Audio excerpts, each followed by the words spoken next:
Any questions? Preguntas? Professor Berger, and then you. Stefan. Yeah, thank you very much for a set of very enjoyable papers. I have two questions for you. One to do with the intention to move from comparative history to transnational history, because I'm always a little bit curious of whether we have to see this as moving from one phase to another, or whether it's a matter of horses for courses, where, you know, transnational history, looking at connections, at sort of connectivity, very important. I think very important first step for comparison. You can't really compare unless you have done the connections bit, but I don't see it as an either or. I would say there are still particular cases, depends on your question, there's still particular cases where comparison is very useful. Hence, I wouldn't throw out the baby with the bathwater and say, you know, transnational approach is very important, but in other cases, comparative approaches might still be. And in fact, during your paper, you often refer to comparison. So I would expect that it's not your declared intention to move from comparison to transnationalism can be moderated also in your own methodological approach. And the second question has to do with your analytical categories, impact and culture.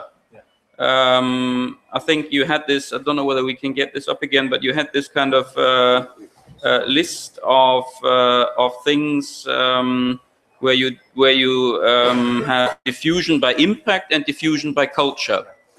And I was just wondering, whilst I was listening to you, whether they are on the same level, because it seemed to me, if we look at some of the things that are under diffusion by culture, I mean, they clearly also were a form of diffusion by impact. So the categories are not tight, it seems to me. There is an awful lot of overlap between them. Okay. Usted quiere hacer una pregunta, ¿no? Bueno, es una pregunta dirigida al profesor Maiz, al que quiero felicitar por su brillante intervención, en fin, de gran altura intelectual. Yo creo que para tratar a Otto Bauer, bueno, en principio a mí me llamó la atención el título de su conferencia, porque yo estudié humildemente un poco el trabajo y la obra de Bauer, pero desconocía la de Musil, ¿no? Después de la explicación que usted dio, y por una pequeña lectura que yo había tenido muy sintética del contenido de la obra de Musil, principal porque escribió alguna más, El hombre sin atributos, pues encuentro cierta explicación de ese paralelismo, ¿no? Que es un poco la explicación que yo encontré en algún autor que puede ser la que determinó la obra principal de Bauer, que sería el temor que Bauer tenía en particular al separatismo de los checos. Pero claro, esto es necesario contextualizar un poco la figura de Bauer, digamos, el contexto histórico en el que se movió y su presencia en la historia. Bauer, igual que otros alemanes, como constituyeron otros austríacos, perdón, constituyeron ese grupo segregado del austromarxismo, que era un marxismo que tenía como líneas fundamentales, pues, hacer una revisión de la obra principal de Marx, ¿no? De la obra de Marx. No fue un movimiento solo de Bauer, estuvo compuesto por otros austríacos importantes, los Adler, el padre y el hijo, Karl Renner, etcétera, etcétera. Es decir, fue un movimiento importante, no desdeñable. Pero yo creo que el personaje, repito, hay que contextualizarlo en la historia. Bauer, aparte de esa obra importante, fue un personaje importante en la historia de aquella época de Austria. Llegó a ser ministro de Asuntos Exteriores y una de las cosas importantes de Bauer, poco conocidas, es que parece ser que suscribió un tratado secreto para conseguir la anexión de Austria con Alemania. Es decir, curiosamente, un antecedente de lo que después sería el Anschluss. Yo lo he leído, no lo invento. Puede ser equivocada mi lectura, yo lo he leído. Y entonces esto es curioso, es decir, es un personaje, repito, importante que hay que contextualizar en la historia. Fue, entre otros, junto con Deutsch, con Ernest Deutsch, el que dirigió el movimiento, la Guerra Civil Austríaca, que se celebró, que tuvo lugar años después, y que a pesar de ser poco conocida, pues tuvo cierta trascendencia. Es decir, es un personaje importante. Pero bueno, para hacer alguna pregunta de tipo puntual, más bien dogmática, ¿cree usted, Maiz, que la línea de Bauer en su obra se acerca a la de Anthony Smith, que usted conoce obviamente, y el cual distingue claramente lo que es el estado de una nación, es decir, lo que es la nación y lo que es el estado? Para Smith, el estado se diferencia de la nación en que el estado no contiene, no contempla, no voy a terminar ya, no contempla comunidades. Y otra curiosidad de la obra de Bauer es que el concepto que da de unidad de destino, curiosamente, pues fue aprovechada por otros sistemas, con lo cual nos estamos situando una vez más en esas paradojas que se dan en la historia, por otros sistemas completamente distintos. Unidad de destino universal, pues fue un concepto que curiosamente también trataría después el fascismo español en la figura de Primo de Rivera. En fin, tendría también una pequeña referencia a la obra de Bauer a las comunidades locales, y en este caso nos acercaríamos al caso holandés, porque en su obra... Disculpe, pero bueno, voy a cortar. Bien, la pregunta concreta. La relación de la obra de Bauer con la de Anthony. ¿Hay más preguntas? Any more questions? Balas?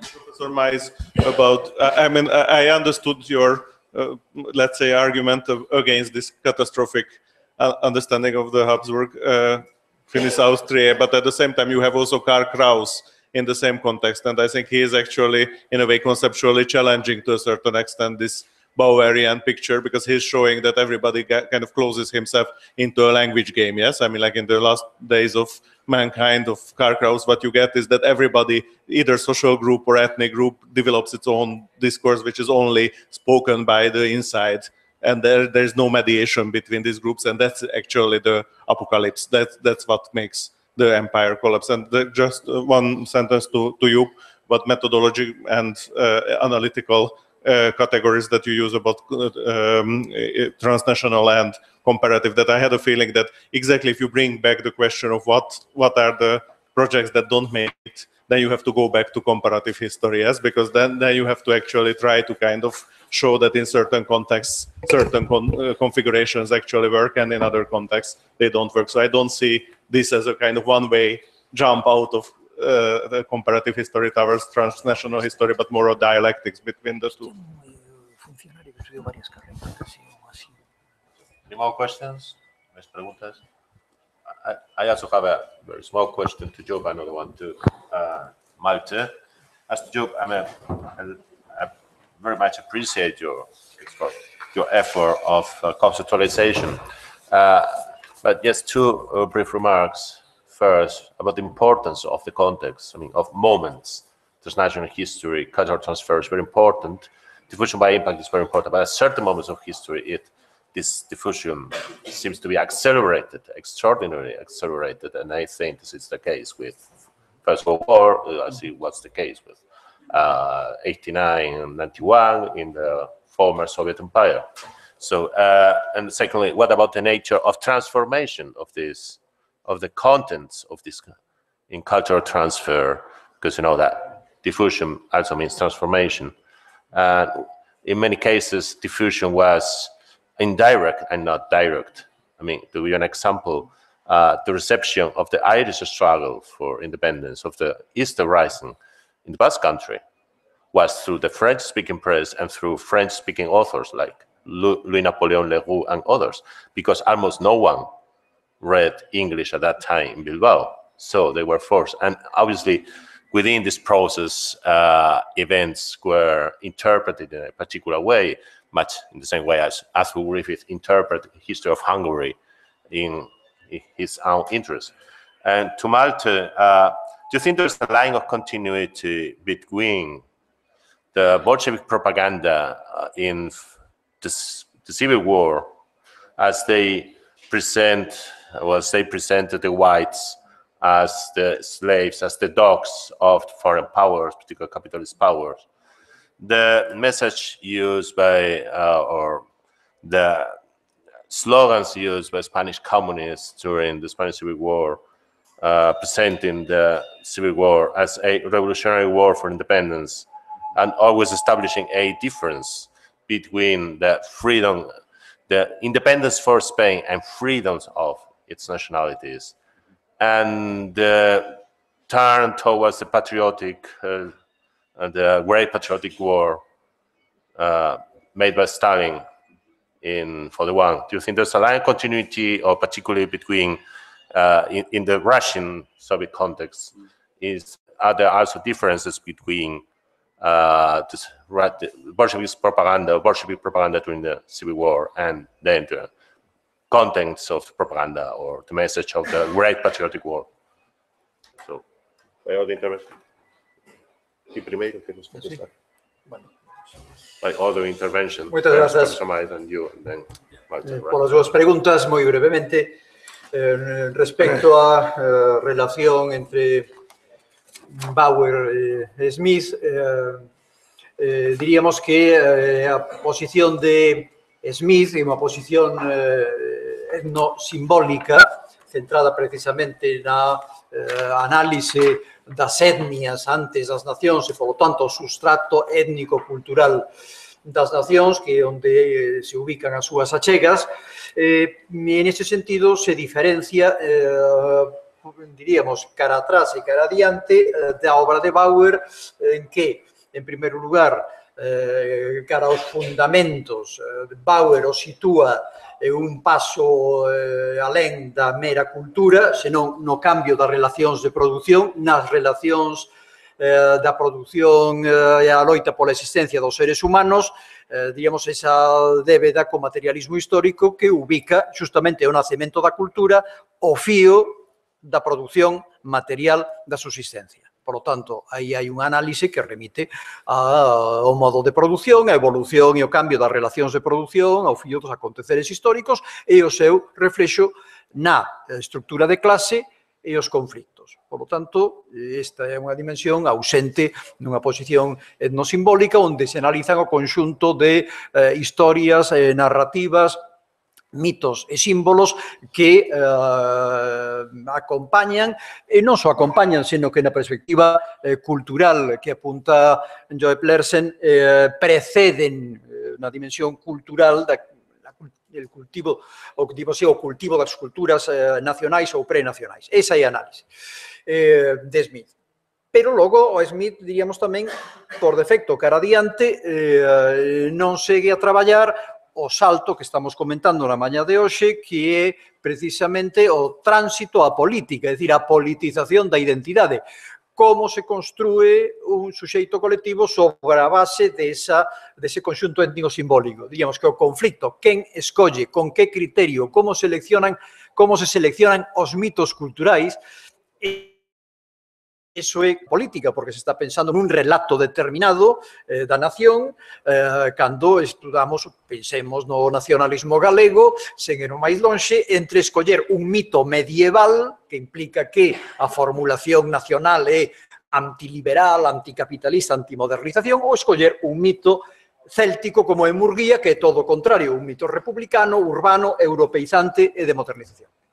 O que lle falta a Smith é que se centre as súas achegas nos aspectos dos mitos, da pintura, da escultura, etc. É extraordinariamente importante, carece da primeira dimensión, pero que, diríamos, lle falta, sobre todo, ao superamento do horizonte sociolóxico cara o mundo dos conflictos, entender a nación como un proceso que é obxecto de conflicto e que, polo tanto, esa articulación política quita e pon, selecciona mitos e intervén no proceso cultural, porque é un proceso de filtrado, de selección e de interpretacións, diríamos, en términos máis contemporáneos, de hexemonía, quen establece o relato da nación, quen somos nós, quen son os outros, que o propio, que é o alleo.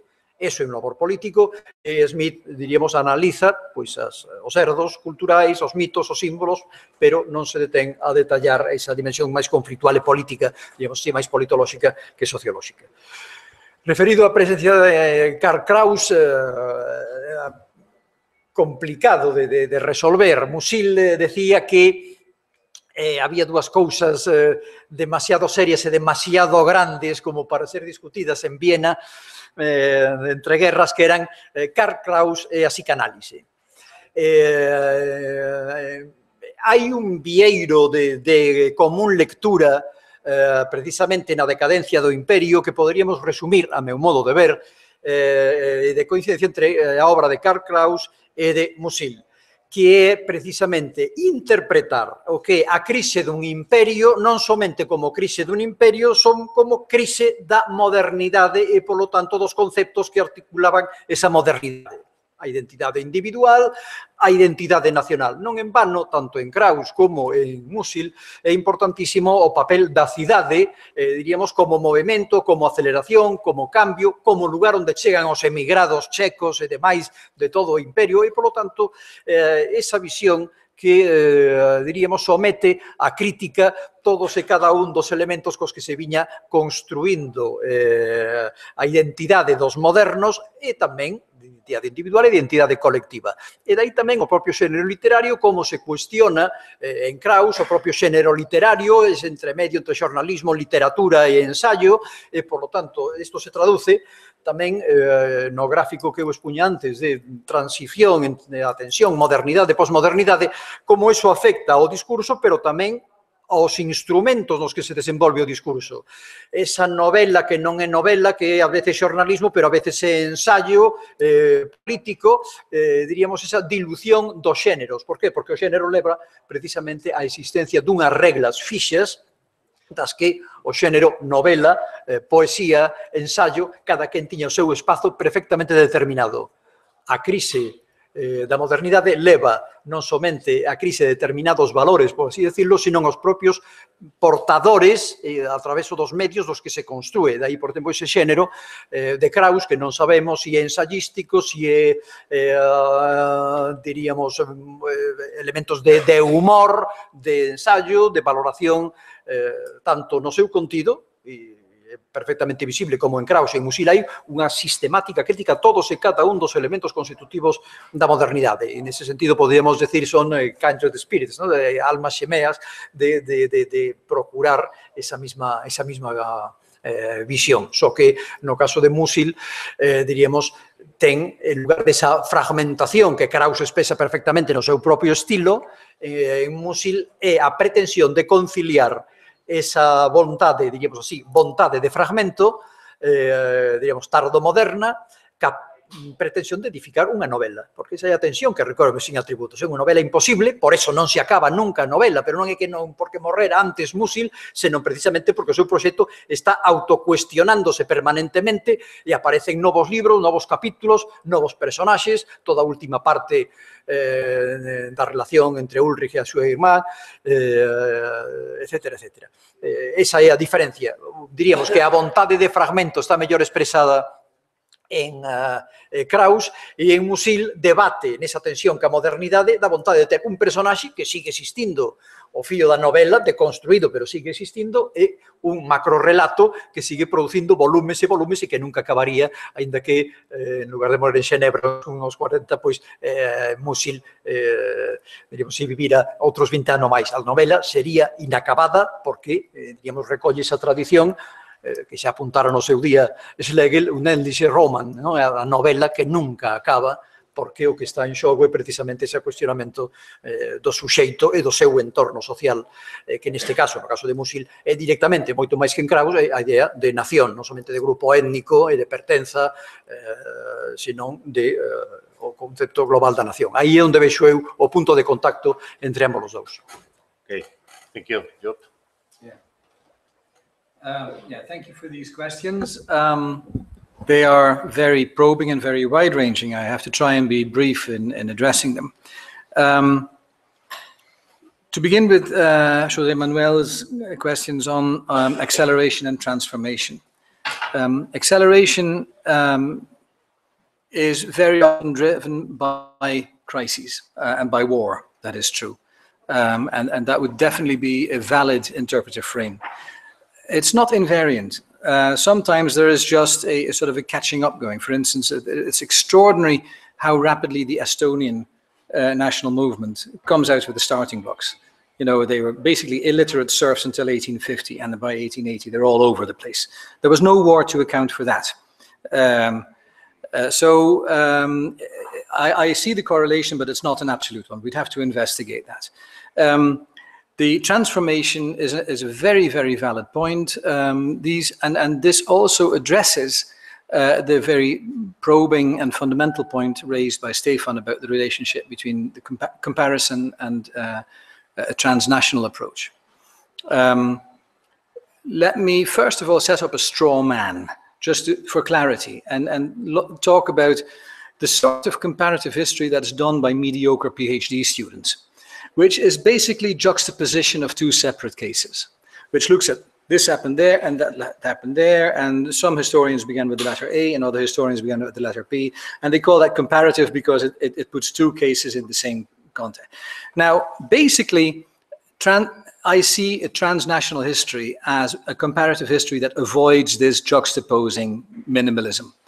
And that means that we look not just at the comparative features of the typological cases, but also at the processes that take place between them, that may account for similarities or dissimilarities, that may explain where a common repertoire comes from and why different inflections of that common repertoire take place. And also what transformations go on in that more processual look at, you know, the supranational or international level. So I'd say transnational history is basically the comparative history done properly. In the process, however, there is an implication there, and that is that multiscalarity.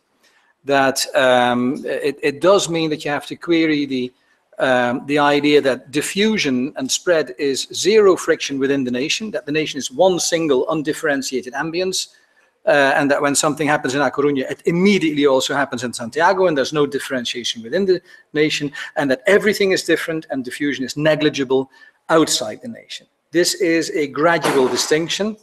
We can think of Karl Deutsch, we can think of Claude Lévi-Strauss, who see nations as communication communities where internal communication is gradually more intense than external communication, but it's a gradual distinction. And that idea also means that in conditions of success, we might have to look at other scales beside the old, what was the political, you know, parameters within which these activists operated, and why did it work in Barcelona and why did it not work in Aix-en-Provence? It could be, for instance, that city cultures and the force of city cultures are an important presence in, you know, boosting regionalist movements towards a full-blown sense that people could become autonomous actors. Even the cultural distance between language variants. It's easier for Basques than it is for people in Valencia to say that they're not Spanish. So there might be other factors at work besides the political parameters or the social parameters that account for the question whether or not a given cultural differentiation will go virulent in developing a separatist instinct. Let me, for the comparison, and let me give one or two examples about these transformations that come into the picture if we look at the processes of transcultural dissemination rather than just the novel. Walter Scott writes historical novels in a harmonizing conservative view of history in which national enmities are always transcended. In Ivanhoe, in Waverley, in Old Mortality, eventually there has to be some sort of a concord between the warring parties in order for the nation to move on to the next stage. Let bygones be bygones. In the international diffusion of Walter Scott, people revert back to the epic.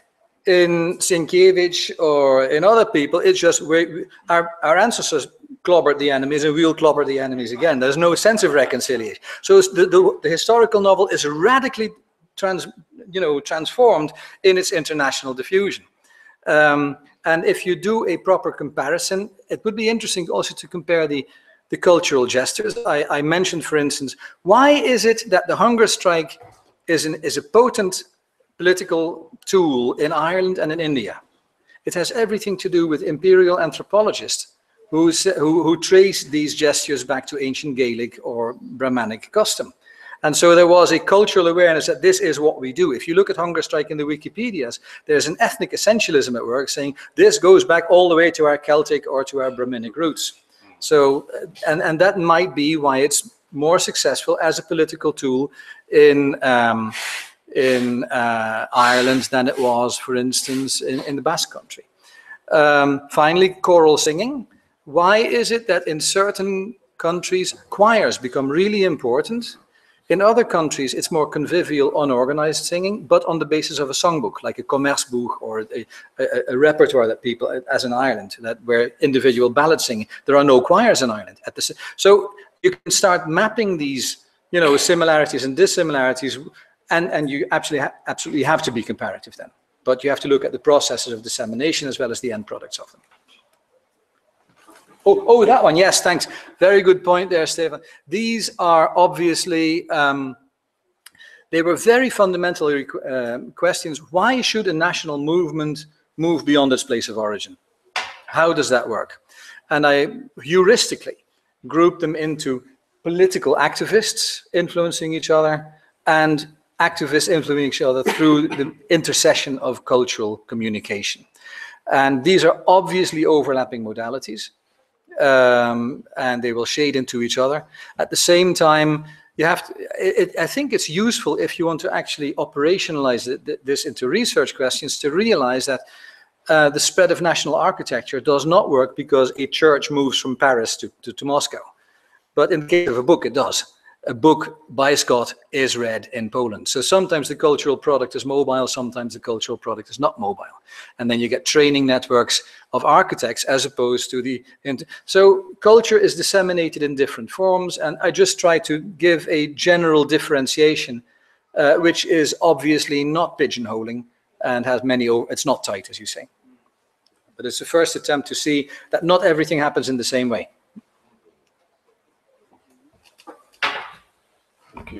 I can be very brief because I think one can rather stretch the discontinuities here, and I cannot speak about the Spanish side, of course, but as for the Soviet side, it's quite interesting why there were so little references to their own civil war during the Spanish Civil War.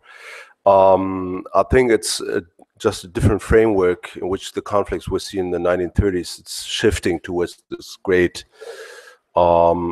confrontation between fascism on the one side and communism that kind of lets the civil war, their own Russian civil war, go to the background and not make it as relevant, seem as relevant as a historical reference. And as for 1941, that's a clear cut. Of course, there are some references to this danger of being threatened or being run over by an external enemy. But here again, you have the Stalinist status culture that prefers to refer to other Russian historical moments of such, attacks and situations of crisis, like 1812. Kutuzov is much more important than even Alexander Nevsky. The reference to Alexander Nevsky is more important than their own civil war. Yeah, there is some chapter. There's this one famous. There was Kutuzov, Nevsky, Kutuzov, and then Chapayev. But Chapayev's really this is I think it's just a single feature, and it's not dominant. And this is because this is why they call it the Great Patriotic War, because they refer to the old one, the First Patriotic War, which was 1812. It has a more statist approach, and the Civil War is more. It's seen as a revolutionary struggle, which already is kind of detached from Stalinist reality. Okay. Thank you very much. It's been quite a long session. We meet here again at 4:30. Vémonos às 4:30. Muchas gracias a todos y a todas.